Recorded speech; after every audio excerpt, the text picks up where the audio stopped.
সালামুন আলাইকুম। আশা করছো গাইজ তোমরা ভালোই আছো, আল্লাহর রহমতে ভালোই থাকো সবাই। বর্ষায় আমাদের দিকে অনেক জল জমেছে, তাই কাকু মাছ ধরার জন্য জাল নিয়ে এসেছে।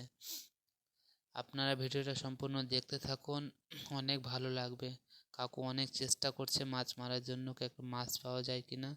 অনেক জল জমে আছে, তাই একটু আমরা সামনের দিকে একটু এগিয়ে যাই। এগিয়ে গিয়ে দেখতে হবে মাছ পাচ্ছে কিনা কাকুটা। কাকু কিন্তু সামনের উপরের জালটা টানছে, দেখতে পাওয়া যায় মাছ পাচ্ছে কিনা। মাছ পাওয়া গেলে অনেক ভালো হবে। কাকু অনেক চেষ্টা করছে মাছ মারার জন্য, অনেকক্ষণে মাছ চেষ্টা করছে মাছ মারার জন্য। জালটায় উপরে উঠে আসলেই দেখতে পাওয়া যায় মাছ আছে কিনা, কতটা মাছ আছে। কাকুর জন্য একটু আইডি যাদের লাইক সাবস্ক্রাইব করে দিয়ে আসবেন, লাইক করতে ভুলবেন না কাকুর মেহনতের জন্য। উপরে আছে, হ্যাঁ একটাও মাছ দেখতে পাওয়া যাচ্ছে না, একটা ছোট মাছ আছে, ছোট মাছ আছে। ভিডিওটা এই অবধি থাকলো, আশা করছি ভিডিওটা আপনাদের ভালো লাগবে। ভালো থাকো, সুস্থ থাকো, সালামু আলাইকুম।